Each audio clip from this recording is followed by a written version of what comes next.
At meron po tayong pamilya kasama natin, no, si Bukwong family.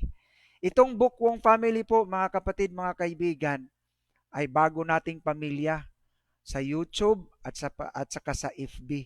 Ang Bukwong family po ay nagre-represent po yan sa iba't ibang pamilya na nag-subscribe sa YouTube at palaging nanonood sa ating Facebook Live.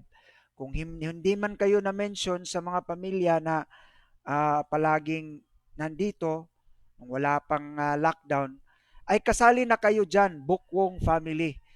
Lahat po ng nagsasubscribe, salamat po sa inyo sa pag-subscribe ninyo sa YouTube channel natin at sa Facebook Live. Kasali na kayo dyan, lahat, poblador, ah, lahat ng nasa Facebook ngayon, kasali kayo dyan lahat sa Bukwong family. Ano po ba ang Bukwong? Bukwong ay nagre-represent po ng mga ito po. Pastor, Okay, ito po ang Bukwong. libog na kay ko ani ba?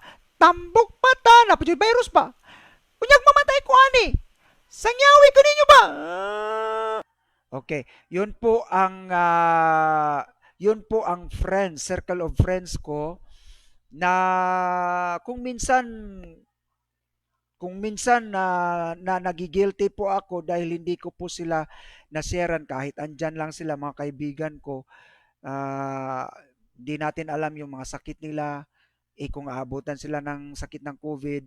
Para bang sinasabi nila, Pastor o mga Christian, ah, please preach to us the gospel. So yun po yung circle of friends ko na Bukwong family.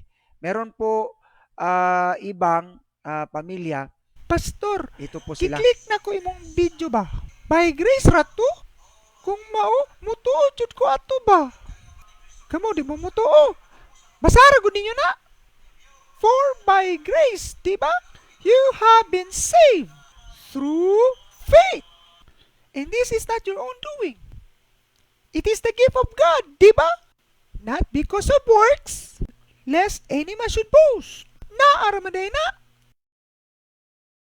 Okay, yun po sila ang circle of friends ko na palaging nanonood sa Facebook Live, nag-subscribe at palaging pinapanood yung mga Bible studies natin, mga series of lessons, yung mga programs natin. At ito po yung Bukwong family na talagang ang kaniyang bersikulo ay yung Ephesians 2:8-9 kasi na-emphasize ko ito doon sa isang YouTube ko na post. So ito po yung mga tao, mga kaibigan ko, mga Kristiyano na ang favorite verse nila ay Ephesians 2:8-9. So welcome Bukwong family. At ang pangatlo, Pastor, nalibog ko gamay ani ba? Niingon man sila sa ako ang dili lang grasya lagi. Niingon ko nga mangutanang pastor ba? Aron makasabot pud ta nga kuno gawa sa pagtuo, apilag pinuhatan pud. Klaruhi mi na pastor ha? Please lang. okay, ito po yung pamilya natin sa YouTube at saka sa Facebook na parang meron silang mga katanungan sa kanilang isipan patungkol sa kaligtasan. So mga kapatid, mga kaibigan, ito po yung Bukwong family na sinasabi ko sa inyo. Okay, so Bukwong family and everyone, welcome sa atin pong programa ngayong umaga. Ngayong umaga, ang ating pag-uusapan, mga kapatid, mga kaibigan, ay ang Book of Romance. So, i-welcome natin si Bukwong na akin pong kasama dito sa pag-explain sa inyo patungkol sa Book of Romance. So, I call it Bukwong's Walk in the Book of Romance kasi ito yung mga subscriber natin, mga members natin, at mga kaibigan natin na sumusubaybay talaga sa mga lectures natin at naintindihan nila kung ano yung pinag-uusapan natin sa Book of Romance. So, Bookworms walk in the Book of Romance. So, bago tayo magpatuloy, may I request everybody to please bow down your heads and let us pray everyone.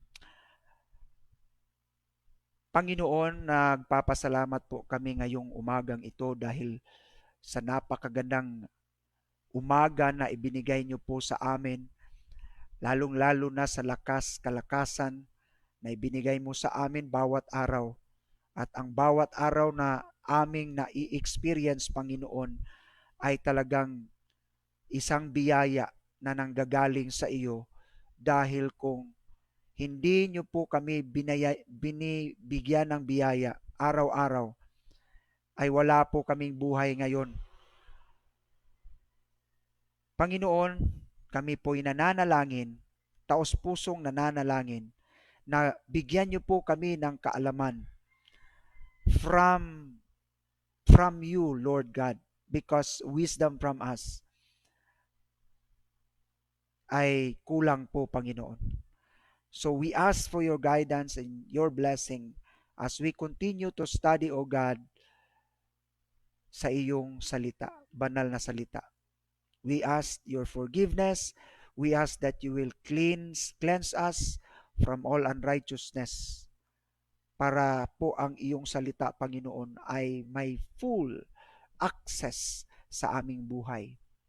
Ito po ang aming panalangin sa pangalan ng aming Panginoong Yesukristo.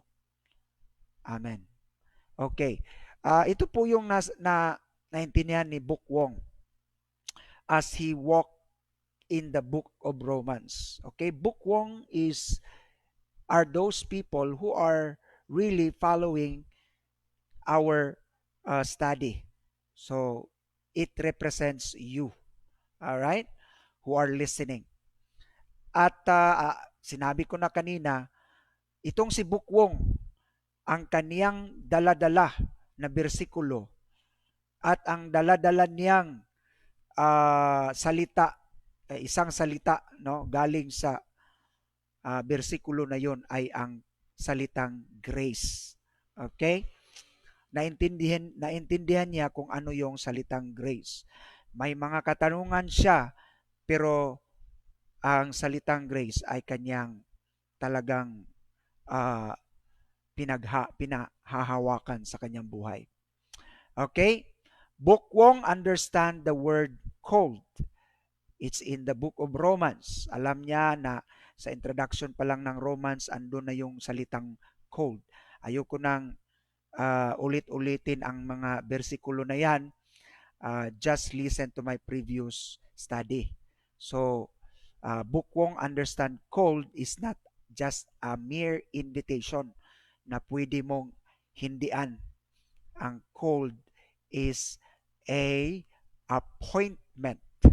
Just like the word, it is appointed unto man once to die, after this the judgment. You cannot escape from it. You cannot escape. Hindi ka makakaligtas dyan, mga kapatid. Once you are called, once you are appointed by God, the all-knowing God, ang pinaka makapangyarihang Diyos sa balat ng lupa at sa buong universo, pag siya ang tatawag sa iyo, that is an appointment. Okay? So alam ni Book Wong yan.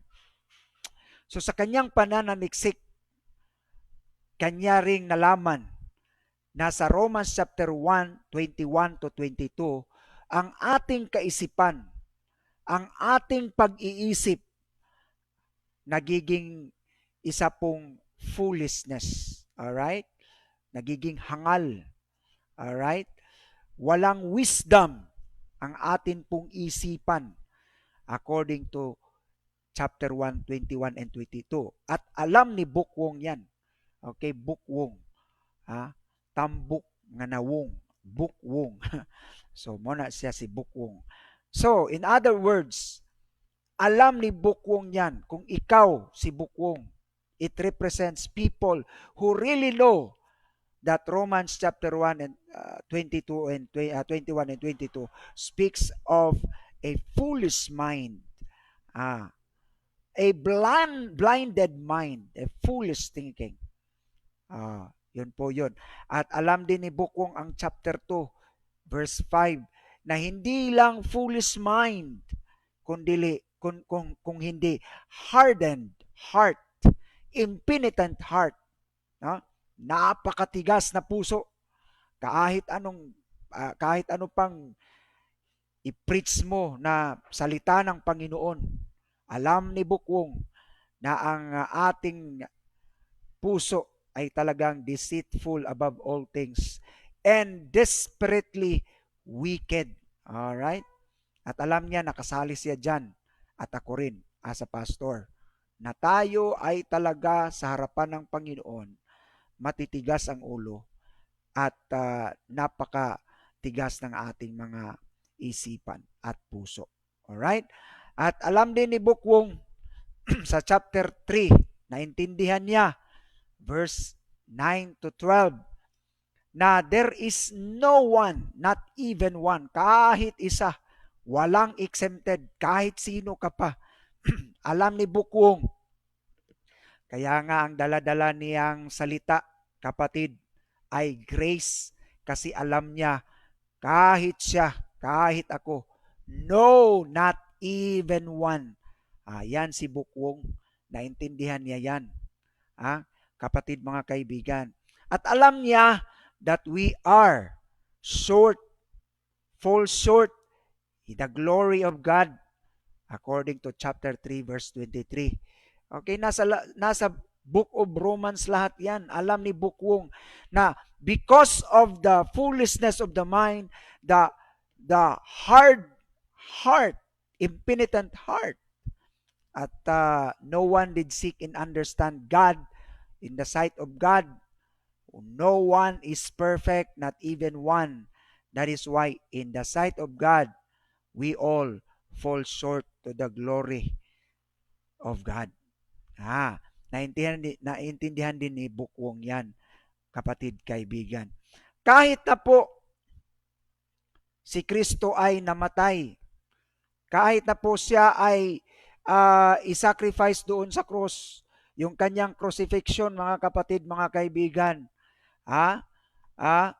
according to 2 Corinthians 4:4, naintindihan ni Bukwong, mga listeners natin na nakaintindi talaga sa salita ng Panginoon, in their case, the God of this world has blinded the minds of the unbelievers, na as long as we are in the state of being an unbeliever, ang atin pong isipan ay kanya pong sinasaraduhan yung ating isipan. We are blinded by the God of this world as long as you are in the state of being an unbeliever. To keep them from seeing the light of the gospel of the glory of Jesus Christ. Hindi po talaga makikita ng isang unbeliever ang gospel, the glory of the gospel of the Lord Jesus Christ. Blinded. Yan po ang nalalaman ni Bukwong. At kahit na po sa 1 Corinthians, sabi dito, but we preach Christ crucified, a stumbling block to Jews and folly to Gentiles. But to those who are called, both Jews and Greeks, Christ is the power and the wisdom of God. Kung hindi tayo tinawag ng Panginoon, if we are not appointed, not just invited, but we are appointed, wala po, stumbling block lang po si Kristo at foolishness sa ating mga Gentiles ang kanyang kamatayan. But because alam ni Bukwong na may tinawag ang Panginoon sa grasya o by the grace, mga kapatid, mga kaibigan, alam niya na hindi tayo makakalapit sa Panginoon dahil po dito, ito, itong mga bersikulo na to, not even one. Yan. At lalong-lalo na mismo Si Jesus Christ, mga kapatid, mga kaibigan, siya mismo ang nagsasabi, no one can come. Alam ni Bukwong yan. Kung hindi ka part sa pamilya ni Bukwong, hindi mo alam yan. Itong si Bukwong, napakatalinong bata ito. Ah, ah, siya yung napaka very inquiry at ang daming nalalaman sa buhay. No one can come. The word can means ability. No one has the ability to come to me according to Jesus. No one, kahit isa. Consistent po yan, mga kapatid, mga kaibigan, sa sinabi ni Paul at doon sa Psalm 14. Very consistent. No one is able to come to me. That is, yan po, mga kapatid, ang talagang ibig sabihin dyan sa Romans 6:44. Unless the Father draws him, unless the Father will do something. Kaya naintindihan ni Bukwong yan. So, itong dinadala niyang grace, kasi nabasa niya dito sa Romans 3:24, chapter 3:24, kasi nakikinig itong si Bukwong Talagang nakikinig ito sa mga posting ko sa YouTube at saka sa FB. Nag-subscribe siya kaya mag-notify siya kasi yung bell na button, click niya din yun. Kaya ma-notify siya kaagad. So napaka-active nitong si Bukwong at talagang naintindihan niya ang pag-series natin sa Book of Romans. Sabi doon, being justified freely by His grace. Kaya nga, mga kapatid, kaibigan, sinabi ko, itong si Bukwong, ang daladala niyang salita ay grace. Kaya nga pinukpok niya, tingnan nyo kapatid, anong ginawa niya. Puk! See? Kasi alam niya na by the grace po, tingnan nyo, mga kapatid, kaibigan. Yan. Justified freely by His grace. Alam ni Bukwong yan. Kung hindi kasi Bukwong, ay hindi mo alam yan, kapatid, kaibigan. Meron akong pamilya ngayon na Bukwong family. Ay, welcome sa inyong lahat. Nakikinig kayo. Okay, justified freely by His grace. Alam ni Bukwong yan. Kasi kung tingnan nyo, mga kapatid, mga kaibigan, ito from called to justified. Once you are called, because it is an appointment, and it's not just an invitation na maayawan mo. Ayoko. Pag i-invite ka, ayoko. Calling is an appointment, mga kapatid, mga kaibigan. The word bondservant, set apart, to be called to be in obedience to the faith, called to be to belong to Christ or in Christ. Hindi mo yan maayawan, kapatid, ang word na bondservant. Called to be a bondservant, called to be saints, called to be the obedient of faith, and then called to belong to Jesus. You cannot say no to that because God is so powerful. According to the Word of God, His sovereign will rules over all. Diba? Like for example, ngayon, sa lockdown natin ngayon, masasabi mo bang hindi mo yan free will ang pagstay sa bahay mo? Free will mo pa rin yan. Pero you are appointed and you are summoned. You are summoned by the government not to go out unless meron kang bibilhin. If you violate that, the sovereign will of our government will force you to stay at home, mga kapatid, mga kaibigan. And so, this is the best example. We are here. We are here. This is not our natural will. Our natural free will. Kasi ang gusto natin, lalabas tayo, mag-enjoy tayo, pupunta ng mall, di ba? But we are forced. We are urged. We are summoned.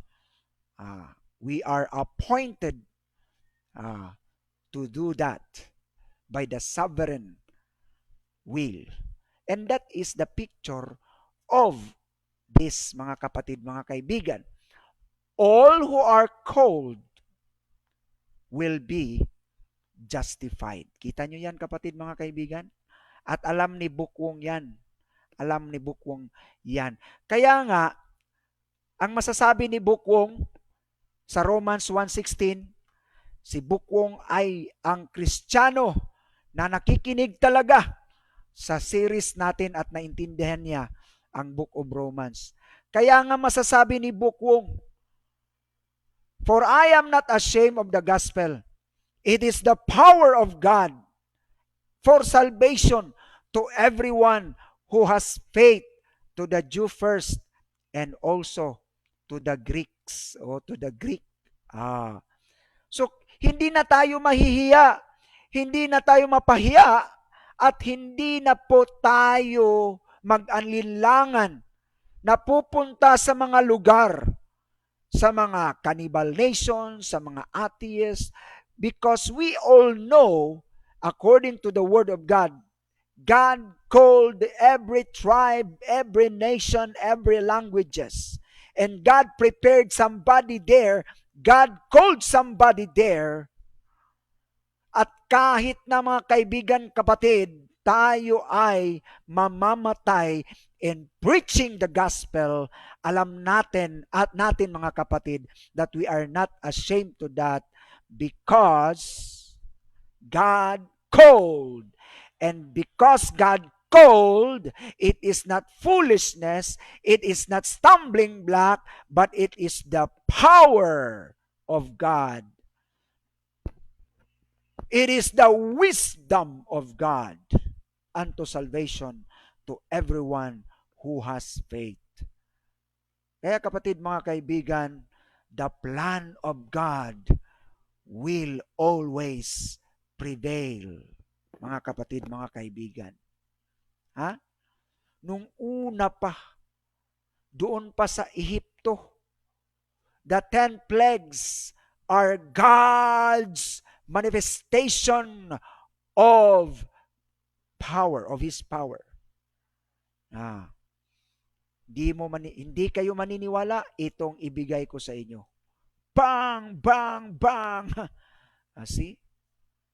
Until the seed from Abraham, the seed of Christ, pinigilan ni Satan, pinatay, ngunit may isang seed pala na nireserve ang Panginoon hanggang dumating kay David, the seed of the Lord Jesus Christ.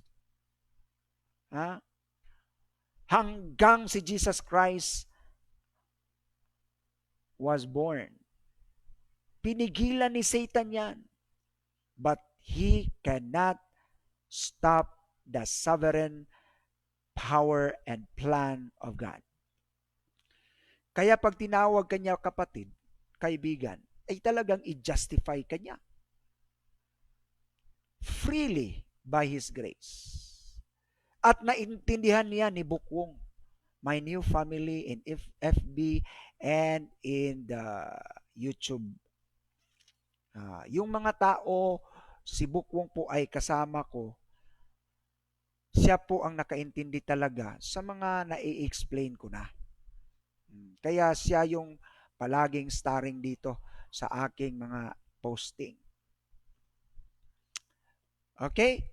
Sabi ni Bukwong, at sa lahat ng mga Kristiyano, hindi po tayo mahihiya sa gospel kahit saan i-preach. Kasi po, may tinawag ang Panginoon talaga. Kung wala, that is just foolishness. That is just a stumbling block according to the Bible. Para kang nasisiraan lang ng bait na nagpre-preach dyan sa mga corner ng mga streets. Para tayong nasisiraan ng bait na nagsasalita ng salita ng Panginoon a foolishness lang pala yan sa kanila at stumbling block lang sa kanila. Ngunit sapagkat datapwat subalit, mga kapatid kaibigan, may tinawag ang Panginoon and He will justify that person.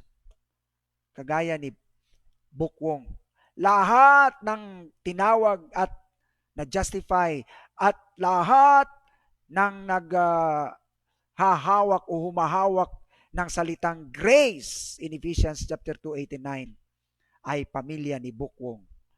Pamilya ko dito sa YouTube channel at sa FB channel ko. All right. Now, the question here is about faith. All right? Let's talk about faith.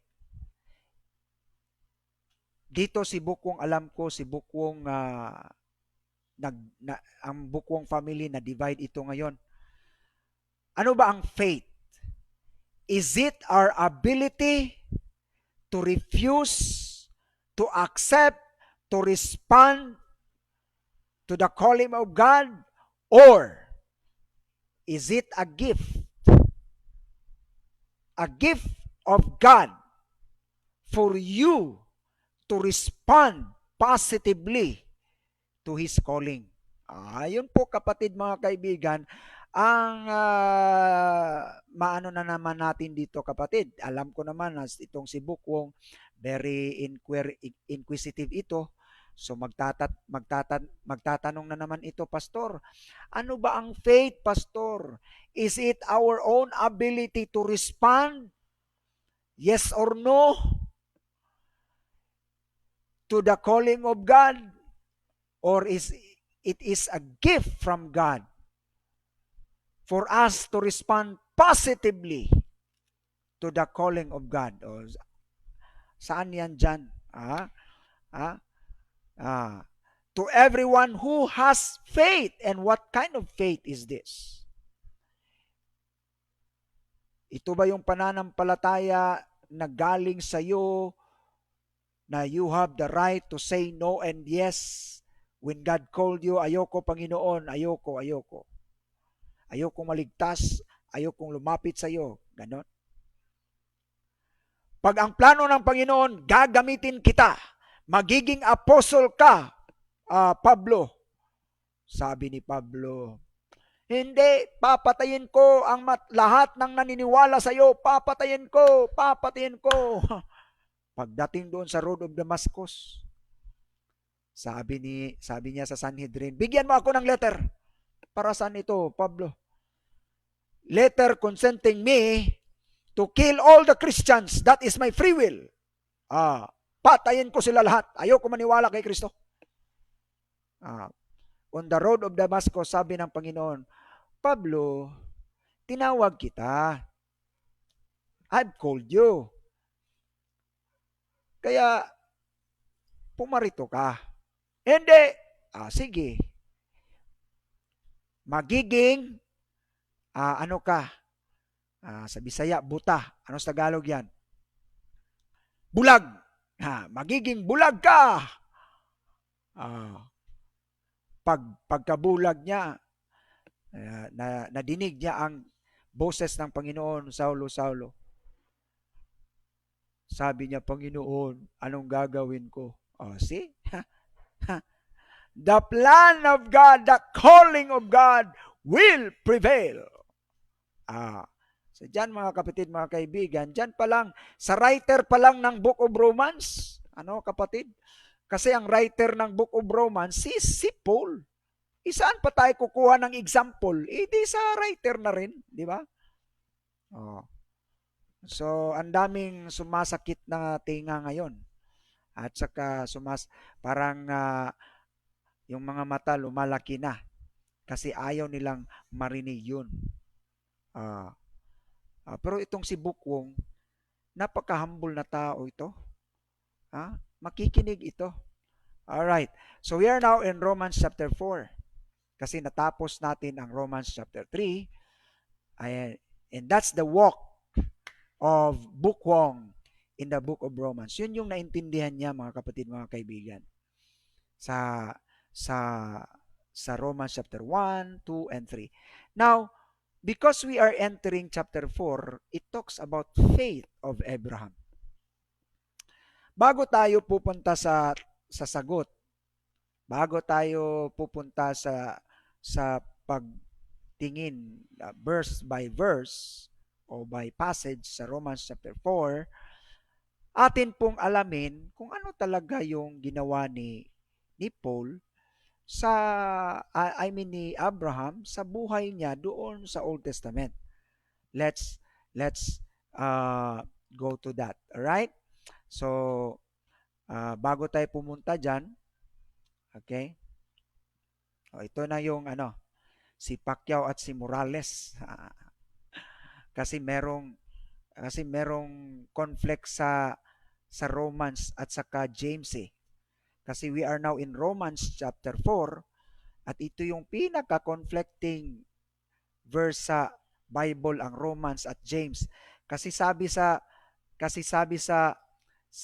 Romans, for what saith the scripture, Abraham believed God, and it was counted unto him for righteousness. Pero sabi sa James, was not Abraham our father justified by works when he had offered Isaac his son upon the altar? Diba? Abraham was justified by works. Sabi sa Romans, Abraham was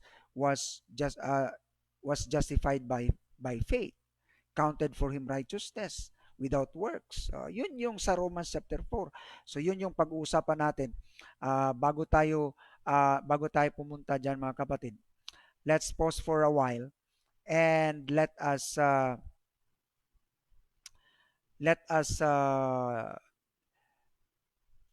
listen first to this. All right?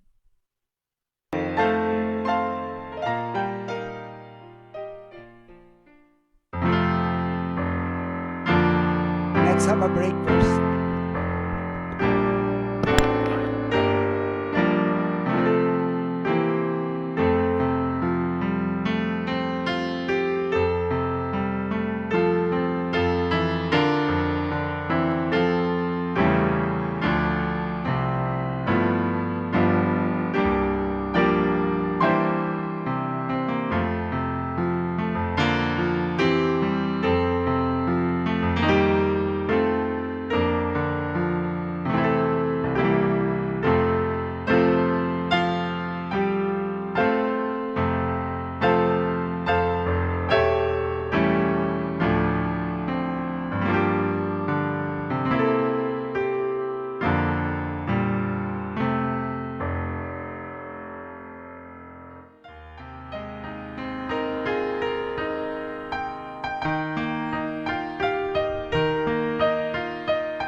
Okay. All right. So balik na po tayo sa ating lesson. Okay? So bago po tayo pupunta doon sa passage sa Romans chapter 4, atin pong alamin si Abraham kasi meron pong konting sinasabi nila ng conflict daw. Pero para sa aming mga katulad namin ni Bukwong, hindi po ito nag-conflict mga kapatid, mga kaibigan. Let's know that here, all right? That is the grand contradiction in the Bible. Now, let's go to Genesis chapter 12, okay? Para maintindihan po natin kung ano talaga yung history. Kasi pag may conflict, mga kapatid, kaibigan, dapat tingnan mo yung history. Tingnan mo yung doon talaga sa crime scene kung sa investigation pa, mga kapatid. So dapat punta tayo doon sa kay Abraham, puntahan natin si Abraham at tingnan natin yung sequence ng kanyang ginawa. Ah, yung ginawa ng Panginoon sa kanyang buhay para maintindihan natin at para hindi po ang Bible, mga kapatid kaibigan, hindi po yan nag-conflict. May ano yan sila, may complement yan sila, mga kapatid, mga kaibigan. Ha? So ito po ang atin pong ah, ang ating pag-study about the life of Abraham. Now in Genesis chapter 12, 3a to 7, verse 7, uh, kung meron kayong mga ballpen at papel dyan, kaya katulad ni Bukwong, nag-take note si Bukwong, kaya madali lang si Bukwong turuan talaga. Bukwong represents those who have embraced the grace of God. Kaya nga there is power and wisdom from God. Kapatid, mga kaibigan, according to the verse, Christ becomes the power of God and the wisdom of God. Kaya itong mga taong nag-embrace sa grace, talagang napakatalino talaga, kagaya ni Bukwong. John MacArthur is one of grabe, mga kapatid. Si Wesley, sila Calvin, yon, Spurgeon, si Jonathan Edwards, yan, mga kapatid. Hindi basta-basta ng mga tao yan. Because they embrace the grace of God. Alright? So, Genesis chapter 12. Actually, it is a presentation also. The hand of God give instruction to Adam or to Abraham.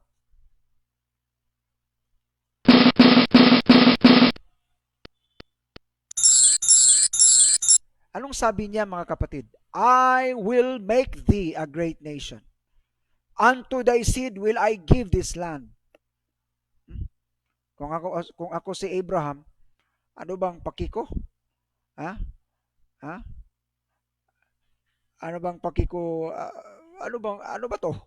Parang walang, ano ba yan, Panginoon? Ano ba yung sinasabi mo? I will make you a great nation. God said. Ba't ako? Sa lahat ng tao, Panginoon. Ba't ako? Ha? Sabi ng Panginoon, ikaw ang gusto ko. I will make you. I will make you. And that will happen. Di ba? Kung ano yung gusto ng Panginoon, masusunod yun. Kahit anong tigas pa ng ulo mo at ng puso mo, wala ka. Wala, kapatid. Wala, surrender mo na lahat yan. Kaibigan. Kapatid. Kahit pa anong plano mo, sabi doon sa Proverbs, ang plano ng Panginoon ang magwawagi. Hindi sa'yo. Sabi ng Panginoon kay Abraham, I will make you a great nation. Really? Unto thy seed, singular yan, kapatid, will I give this land. But singular ang stand ko dyan, it will coincide with the New Testament verse. So dapat consistent yan, kapatid, kaibigan. Because truth is always consistent. Remember that, all right? Okay. So yun yung promise. It all started with a promise. It all started with a promise, mga kapatid. Lahat ng nangyayari sa mundong ito started with a promise. Yan. Sabi ng Panginoon, huwag kang kumain ng ganito kay Adam. Huwag kang kumain ng ganito. Walang ano yung pagkain, kapatid. Doesn't matter na yung iba dyan. Ba't pagkain? Foolishness naman yan. Kasi sa Panginoon, wala yun. Ang sa Panginoon, command. Whatever I told you, do it. Because I am God. Sabi ng Panginoon, it's a promise. If you will eat, you will die. That's a promise. Everything started with a promise. Kapatid, kaibigan. Di sila naniwala si Adan at si Eva, pagkain nila, God fulfilled His promise. They die spiritually. And they will die physically. Sabi ng Panginoon, curse is the ground for your sake. Sabi ng Panginoon, ikaw babae, ang sakit mga anak, yan hanggang ngayon, napakasakit mga anak, mga babae. Sa lalaki, curse is the ground. You will till the ground. You will eat, but you have to toil. Di ba hanggang ngayon? Promise ng Panginoon yan eh. Mamamatay ka. Sabi ng Panginoon, mamamatay ka. Yun yung sabi ng Panginoon, mamamatay ka. Isa ng paraan, Panginoon, wala kayong pakialam. Ako nang bahala. Diba? Basta mamamatay kayo, isa anong paraan? Basta mamatay kayo. Nakita natin ngayon, may namatay sa high blood, may namatay sa COVID, may namatay sa SARS, may namatay sa HIV, may namatay sa flood, may namatay sa earthquake. Yun yung paraan ng Panginoon. Ang promise niya, mamatay kayo. Sa anong paraan? Hindi niya sinabi. Kahit anong paraan, mamamatay kayo. Di ba? Takot tayo sa COVID. Hindi ka namatay sa COVID, namatay ka naman sa takot. Pareho din yung nakamatayan, di ba? Takot kang mamatay madisgrasya, namatay ka sa sa saksak. Di ba? Takot ka masaksak, takot ka sa mga adik. Pag earthquake, nasira yung bahay mo at natabunan ka, patay ka. Di ba? Because God promised, you will surely die. It's all started with a promise, mga kapatid, mga kaibigan. Lahat ng bagay ang nagsimula sa promise ng Panginoon. Ngayon, hindi natin naintindihan na lahat ng itong pangyayaring ito, promise ng Panginoon yan. At tinawag niya si Abraham. Halika, I will make you a great nation. I promise. Kahit anong gawin ni Abraham, God will prevail. God's sovereign will overrule. Ang kanyang gusto ay talagang matupad yan. Kapatid, kaibigan, tandaan nyo yan, kapatid. That is the very foundation of our belief. The very foundation of our belief. Listen, Arminians and Calvinists. You must understand this. Right? Now, that is what he said to Abraham. And that promise is one-sided covenant. One-sided. Walang hiningi ang Panginoon kay Abraham. It's very one-sided. I will make you. It's my choice. It's my sovereign will. I will make you a great nation. And you do nothing? Believe it. That's a one-sided covenant. Why? Because there is no condition. One-sided because there is no condition. Right? Genesis 15, 1-5. Basahin nyo lang yan, mga kapatid, mga kaibigan. As we are going to to we are just passing by with this through illustration. Okay? Sabi ng Genesis 15:6, walang pag-aalinlangan mga kapatid, mga kaibigan, and he believed in the Lord and he counted it to him for righteousness. Now, I hope you will always remember Genesis 15:6.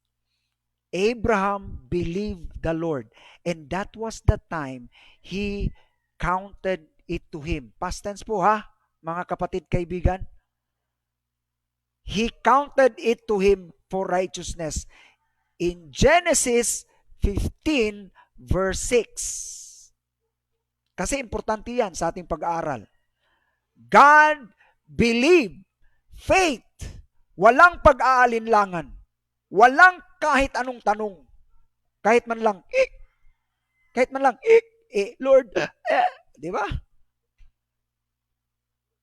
He believed the Lord and he counted it for righteousness. Because faith is what? Faith taking God at His promise. Yun po ang pananampalataya, kapatid.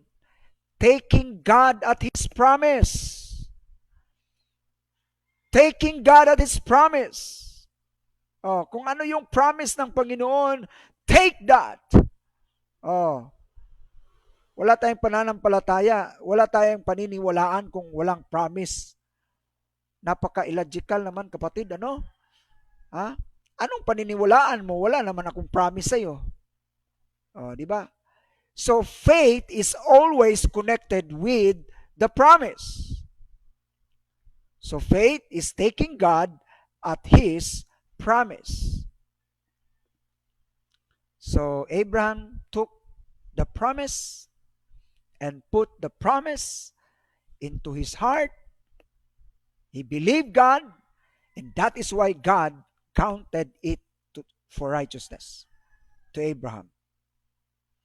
Now, faith of Abraham results justification from God. Mabasa mo yan sa Romans 4:3. Alright? Andyan na yung kasali na doon, mga kapatid, ha? Kasali na doon yung ating chapter 4 na tayo kasi sa Romans.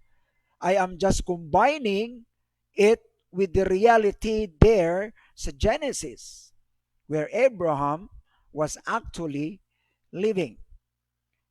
Alright? So, the faith of Abraham is very clear that it resulted to justification from God. Romans 4:3 and Genesis 15:6. That is very consistent. Okay? Old Testament and New Testament. So what happened? So Abraham was declared sealed. Sealed with righteousness. Ayan. The point here is God's declaration of righteousness does not depend on Abraham's meritorious works, but only upon Abraham's faith to God's promises. Walang ginawa si Abraham, kapatid. Dineklara siya ng Panginoon na righteous. You see, Genesis 15 pa yan. Alright? It's very important to take note that it is in Genesis 15:6. Alright. Now listen to this verse. Pagdating sa Genesis 16, ito kapatid, 15. He was declared righteous. And 15 verse 6. Pagdating sa Genesis 16, he commits adultery. Kapatid, kaibigan, he commits adultery. Si Hagar. Pagdating sa Genesis 17:17, he laughed and insisted for Ismael. Diba? He laughed at God.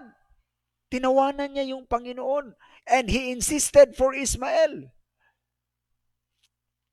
Ito kasalanan to, mga kapatid. Dapat binawi na ng Panginoon ang righteousness ni Abraham. But listen to me. Genesis 15, he was declared righteous. Genesis 16, he commits adultery. Genesis 17, he laughed and insisted for Ismael. Dapat kinuha na ng Panginoon ang righteousness ni Abraham. If righteousness depends on meritorious works, God should have taken the righteousness of Abraham. But what happened? Look at this. You will be amazed. Tingnan nyo mga kapatid. Sinilyuhan na. Ha? O sa Bisaya pa, gisilyuhan na hinoon. Imbis bawion, ha? Instead na kukunin ang righteousness because he committed adultery and he laughed at God and insisted for Ismael, God sealed him by way of what? Circumcision. In Genesis chapter 17:24. Look at that. 16 ito, 17 ito, 24 ang sealing. Hindi kinuha, kapatid. What a wonderful Savior. Grace. It's very clear. The point here is God's declaration of righteousness does not depend on Abraham's meritorious works, but only upon Abraham's faith to God's promises. Di ba? Romans 4:11. Consistent yan, kapatid. Nasa Romans tayo, ha? I am just going back to Genesis, the actual event of Abraham.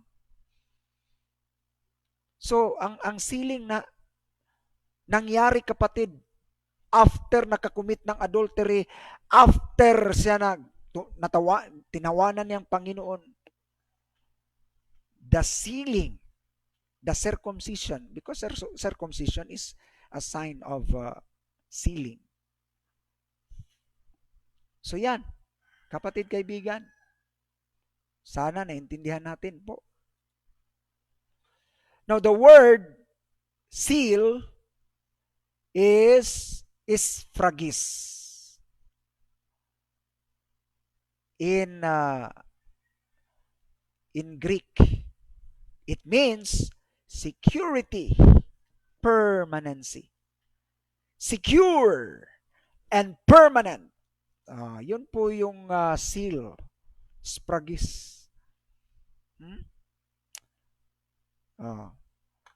So ito, kapatid, anong nangyari? Number 1, faith of Abraham results to number 2, justification from God. And number 3, justification from. Alright? So, dalawa po ang resulta ng faith of Abraham. Justification from God. But it's settled. It is settled already. Permanent. Secured. Sealed. Pangatlo, itong justification from what? Genesis 22. Show me and I will show you. Sabi kasi sa James, ito na yung point kasi, mga kapatid. Kasi ang sinabi ng James, Abraham was justified by the offering of Isaac. So doon nakabase si James sa kay Isaac. That time, sa chapter na inoffer ni Abraham si Isaac. And what chapter is that? Chapter 22, kapatid. Now listen to me. Chapter 15 pa, diniklara ng Panginoon na righteous si Abraham. At na-offer si Isaac in chapter 22. It is very clear. So Romans chapter 4 is talking about justification in the sight of God. While James is talking about justification in the sight of man. Kasi sabi ni James, show me and I will show you So walang contradiction, kapatid. Kasi ang Romans chapter 4 is justification in the sight of God. While James is justification in the sight of men. Sa nakikita ng tao. Sure, sabi ni James, ipakita mo sa akin para ipakita ko sa iyo. Oh, wala, hindi sinabi ni James, ipakita natin sa Diyos. Sige na, ipakita mo sa Diyos. Hindi ka pa nga naisilang. Kita na ng Panginoon na wala ka. No one, according to, wala, hindi ka kapasa. One mistake, mistake all. Oh, paano ka makapasa niyan? Kapatid, kaibigan, paano ipakita mo sa Panginoon na mabuti ka? Wag. Nakita na ng Panginoon ang lahat ng pagkatao mo, hindi ka pa isinilang. So, ba't ipakita mo pa sa tao? Sa Diyos. Sa tao, ipakita mo. Sa tao. So, hindi nag-contradict ang James 2 at saka Romans 4. Kasi ang Romans 4, justification in the sight of God. Justification from God. Ang James 2, justification from man. Right? So, klaro yan, kapatid. Walang contradiction yan. So, sabi sa James 2:10, ito yung boundary kasi sa Panginoon. Ito ang boundary sa Panginoon sa tao. Sabi ng Diyos, para sa akin, kung ano mo yung siyam na command na tupad mo, kung mistake ka sa isa, nagkamali ka ng isa, wala, simplang ka lahat. Matitisod ka sa isang kautusan, wala. Sabi ng Panginoon. Pero sa tao, hindi ganun. Pag 9 yung na-obey mo, you are first honor. Pag 8 na-obey mo, second honor. Pag 7, third honor. Sa Panginoon, hindi. Pag natitisod ka sa isang maliit na bagay, sa isang bagay lang sa kautusan, wala ka lahat. Yan ang sa Panginoon. Kaya kapatid, mga kaibigan, the danger of justification by works of the law is this. One mistake, guilty of all. According to James 2:10. Nag-agree si Paul sa Romans 10:5. Right? Number 2, Paul's conclusion sa Galatians 2:16. Madarating din tayo dyan. James agrees sa Acts 15:1, 7. Alright. If you have ball pens and you can screenshot that to your cell phone. Look at those verses. Look at those verses. You will be amazed. Alright. So remember, he obeyed what God said to offer Isaac. Alright, ito mga kapatid, mga kaibigan, ang napakaganda kasi sa plano ng Panginoon once He choose you na gawin kanyang ganyan, bigyan ka ng pananampalataya ng Panginoon na it will exceed human knowledge. At talagang i-justify ka niya. Remember, to those who are called, He justified. And those He justified, He sanctified. And those who are He sanctified, He glorified. Walang paltos yan, kapatid. Walang paltos yan. Kaya huwag kang mag-alala. If God really called you, you will not fall on the crack. Justified, sanctified to glorified. Aabot din tayo dyan, mga kapatid, mga kaibigan, sa Romans chapter 8. Alright? So remember, he obeyed what God said. Ito. Abraham obeyed. Now, faith and obedience. Ang layo, ano? Faith, obedience. So ang ano talaga, mga kapatid, ganito. Saan ka ba nakastand? Faith results righteousness, and righteousness results obedience. Or faith plus obedience equals righteousness. Saan ka ba nagstand dyan? I'm not talking about religion here. We will stop here. We will stop here kasi ah, limitado lang yung oras ko kasi masama yung pakiramdam ko eh. So, kahit anong reliyon mo, I'm not talking about your religion. Saan ba ang stand mo dito?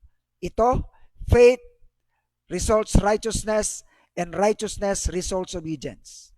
Or faith plus obedience will result to righteousness. According to what happened here, according to what is being illustrated dito sa actual na buhay ni Abraham sa James. Ito ba o ito? I tell you this is not right. This one. But I tell you this is right. This is the actual happening in Genesis. God in Genesis 15 declared righteous. Abraham was declared righteous. Pagkatapos nagkasala siya sa 16, adultery. Tapos sa 17, tinawanan niyang Panginoon na sign of wavering, a sign of doubt, and insisted for Ismael. All right? But what happened? In 1724, God did not took the righteousness of Abraham, but instead, He sealed Abraham. Look at that. And then in 22, in Genesis 22, He said, Abraham, offer Isaac. Alam nyo kapatid mga kaibigan, what's the paradox here? Once you totally believe God, once you totally trust God, whatever God asks you to do, you will do because you totally trust God.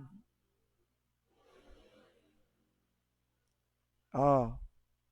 Ang paradox din sa mga taong matitigas ang ulo, kasi pride, hindi yan mag-obey kapatid.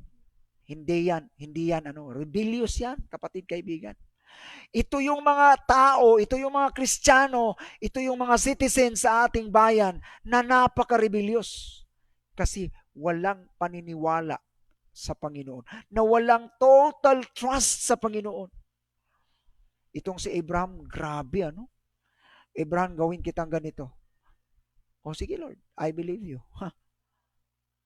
Because you totally trust God. You totally surrender to God. That is the paradox, my friend. The more you are proud, the more you cannot obey the law.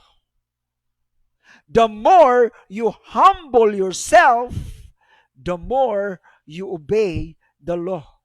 That is the paradox of life. Because real faith is taking God at His promise. Mga kapatid, mga kaibigan, sana naintindihan natin to. Lahat ng bookwongs dyan, bookwongs family, I know you understand what I am talking to. Sana po, we'll have faith in God. Take God at His promise. Whatever happened. Because God is in control of everything.